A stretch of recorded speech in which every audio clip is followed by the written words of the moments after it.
প্রতিদিন একই কাজ হলেও পরিবারের জন্য ভালোবাসা দিয়ে করলে ক্লান্তি অনেকটাই কম লাগে।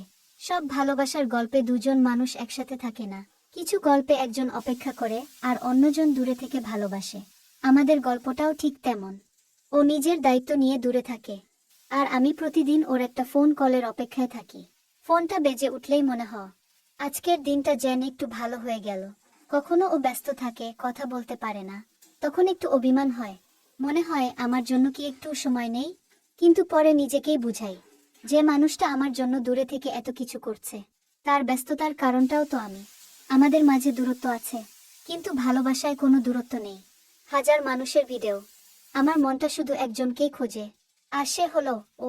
আমি জানি না ভবিষ্যতে আমাদের গল্প কোথায় গিয়ে শেষ হবে, শুধু এটুকু জানি, জীবন যত কঠিনই হোক, আমি ওর হাতটা ছাড়তে চাই না। কারণ ও শুধু আমার ভালোবাসা নয়, ও আমার অপেক্ষার সবচেয়ে সুন্দর কারণ। ভিডিওটি ভালো লাগলে একটি লাইক করবেন, কমেন্ট করে জানাবেন কেমন লাগলো। আর এমনই ভিডিও দেখতে চাইলে অবশ্যই ফলো করতে ভুলবেন না।